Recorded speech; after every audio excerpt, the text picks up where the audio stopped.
Yitz, this is a very famous story, but what's going on over there? Which one?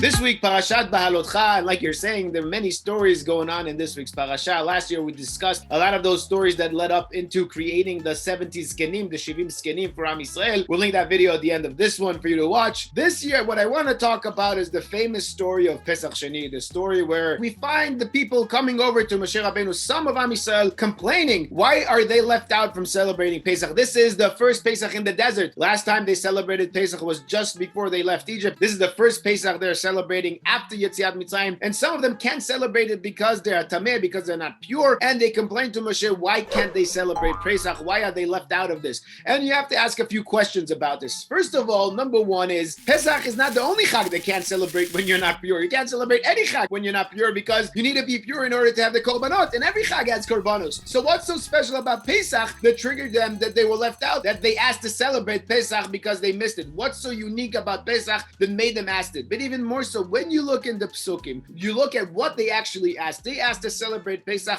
bemoado, in its time. And eventually, at the end of the day, they did not celebrate Pesach bemoado. They did not do it on that day. So how exactly is the solution of Pesach Sheni a month later actually answering the need, the desire that these people had to celebrate Pesach bemoado? How is this a solution to what they were complaining about? So what exactly is this whole story about? What is Pesach Sheni about? What did these people actually ask for? And how's the solution actually solving their problem? That's a great question. Well, first, I'll just apologize that I lost my voice a little bit, but didn't want to miss this opportunity, our weekly Parsha. And to address your question, Pesach is unique in the sense that bringing a Korban Pesach is a mitzvot aseh. It's a positive mitzvah, but it's one of two only mitzvot aseh that we have the punishment of karet. Karet is a severe punishment, but karet also means being cut off. We usually don't have this for mitzvot aseh. We usually have this in severe negative mitzvot, when you don't follow the rules, when you do something wrong and you disconnect yourself. So the punishment is really some sort of being cut off. But usually mitzvot that you need to do that are positive mitzvot, it's great if you do them and you should be doing them, but we don't have this punishment of karet besides for two. Those two are the Brit Milah, circumcision, and Pesach. These are the only two mitzvot that we have the concept of karet if you don't do them, which means there's something about these two mitzvot that are connected. We also know that you can't do the Korban Pesach if you didn't have a Brit Milah. But in a certain sense, this means that something about the Brit Milah, which we know resembles the covenant between us and HaKadosh Baruch Hu, is also represented in Pesach. Pesach is not just another mitzvah. It's that first moment that we became a nation. It's that first mitzvah we take upon ourselves, which make us who we are. And therefore, of course, they're not going to be punished for not doing it. They weren't obligated because they were Tam'e. But what they're saying is there's something in this mitzvah that's more than that. We don't want to miss out. If this mitzvah is at the core of everything, and this mitzvah resembles our connection, our covenant with the HaKadosh Baruch Hu, we can't miss this out. We can't miss this opportunity. But you asked, how does it solve this if they requested to do it b'moado? But I think if we look carefully at the word moado, what does moed mean? Moed in Hebrew we use for the moadim, for the holidays. But the word moed comes from the word vad, which means coming together, a meeting between people. Moed is a meeting between us and HaKadosh Baruch Hu. It means two sides setting a time to meet. It's a date between us and HaKadosh Baruch Hu. This is our anniversary. This is our date together. And maybe that's what they're saying. They're not saying, why should we be left out from doing Korban Pesach on its time? That was already. They're speaking after Pesach. They can't do it on its time. They're asking, why should we be missing out on this meeting, on this date, on this anniversary with HaKadosh Baruch Hu? How could we be missing this moed? That's what they're asking. And therefore, the solution is not, it's okay, you didn't have to come this time, you were Tam'e. The solution is, no, I'm going to set another time. I'm going to set another date. And it's going to be actually the same day of the month, Yud Dalet in the next month. And this is a date that I'm setting because I want to meet you. I want to meet you who missed out on that first date. You are important to me. I can't celebrate Pesach without you too. So yes, I'm going to set another date. And that's why that's a solution. That's what they're requesting. Yes, sometimes we miss out on certain mitzvot. Sometimes we're unable to do them. Sometimes we're Tam'e. Sometimes there are things like that, but not in this mitzvah. This is something they say we can't miss the essence of our connection, of our covenant with the Kadosh Baruch Hu. Just like we won't miss out on the Brit Milah, on that covenant, we don't want to miss out on Mo'ado, on this meeting, this date with the Kadosh Baruch Hu, this special meeting, this anniversary that Pesach represents. Beautiful. It's exactly like you're saying. Mo'ado doesn't necessarily mean bizmano on the time, but it's also in the time, but also in the place. It's the gathering together, like we know from the words Ohel Moed. Ohel Moed is a place where Moshe Rabbeinu went to meet HaKadosh Baruch Hu. The same thing. And Moed is a time that we go to meet HaKadosh Baruch Hu, that we get back to that covenant, that we get back to that gathering with HaKadosh Baruch Hu. Like you were saying, it's our date with HaKadosh Baruch Hu. And again, like we were also saying, they are not asking only for an extra Pesach, for an extra Chag Pesach that they can celebrate Pesach. They are specifically asking for Korban Pesach. And Korban Pesach is unique in the sense, like we mentioned, is something that they celebrated already before they left Egypt. This is the place, like we discussed a couple of years ago in one of our videos, that's the Chag, that's the time when they showed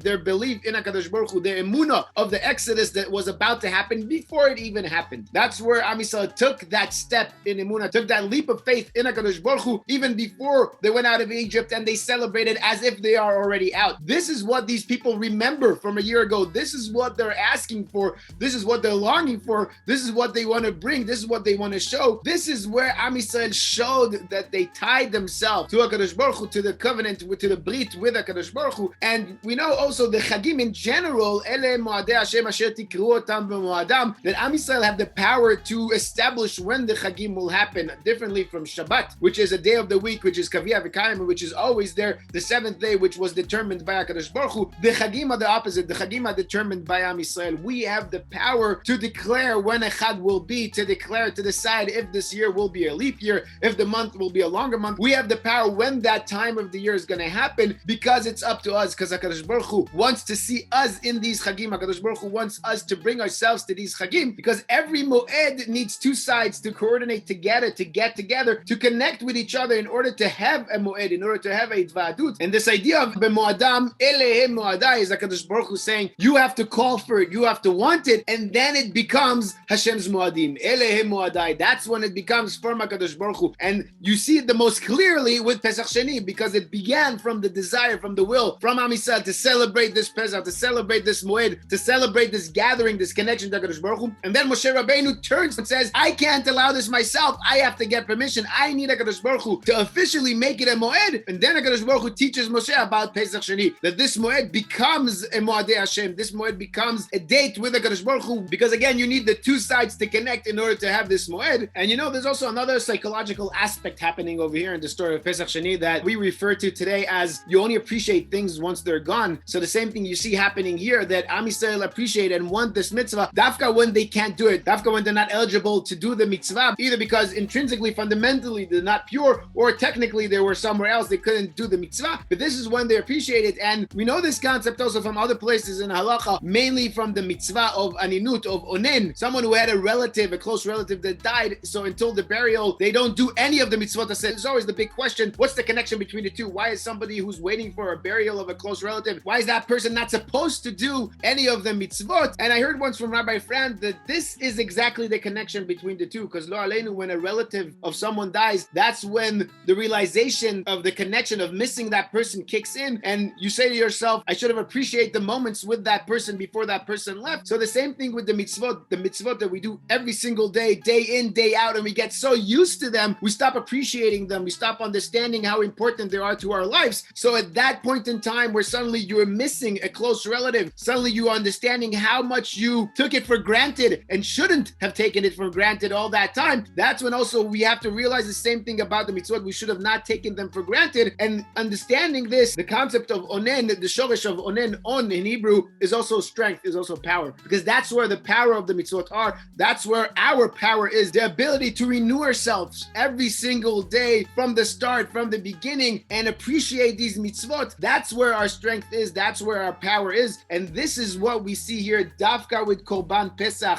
dafka with that first mitzvah, that the leap of faith that led us into Yetziat Mitzrayim, even before the Yetziat Mitzrayim, even before the Exodus happened. Dafka over here, this is where Am Yisrael turns to HaKadosh Baruch Hu and says, we want that connection. We want to show our connection. This is our power. This is our strength. And HaKadosh Baruch Hu agrees to it and gives us the secret for generations to come. You know, often in life, there are times when you were supposed to be doing something, some job, something, and for whatever reason, it was canceled. And many times that first response that you respond to it, if you suddenly go, yay, and you stop and say, wait, what am I so happy about? Didn't I want that? And that's that first moment when you suddenly realize, I didn't really want this. And you suddenly notice that you were so caught up in some sort of mindset that you didn't even realize your true feelings for that thing. And this is also true the other way around. When you have some sort of obligation and you treat it as an obligation, when it's suddenly taken away from you, you mentioned the onen, but here too, in the case of the tuma, when they can't do the korban, when you suddenly go, oh my God, how could I miss that? You suddenly recognize how important it is for you, how much you can't live without it. Until that moment, you didn't actually recognize how important it is for you. That moment, that initial response to something being taken away sometimes reveals to you what you truly think and feel about something. And that allows you to not only do Pesach Sheni, but also next year to do Pesach Rishon in a whole different way when you actually recognize how much it means for you. Beautiful, wonderful. Shkoyach to you for doing this, even though you lost your voice. Hashem, by next week it will be back. Again, we'll just remind our viewers what we discussed last year. Last year we discussed in Parshat Beha'alotcha all the sequence of events that led to the creation of the 70 Skenim. The sequence over there, the stories over there, some are related, some are not related. What exactly is going on over there? We'll link that video at the end of this one. We also discussed Parshat Beha'alotcha 2 years ago. We'll link that video. Also, if you haven't yet subscribed to the channel, please consider subscribing. Help us grow the channel. And of course, if you enjoyed this video, feel free to like it. Comment below on YouTube. Tell us what you think. What are your thoughts on Pesach Sheni? Why did this mitzvah come to be? And of course, join us next week again for next week's video. Shkoyach Yitzi. Shkoyach Tuvia, Shabbat Shalom. Shkoyach again to you. Shabbat Shalom. And in Mitzvah Hashem, we'll talk again next week.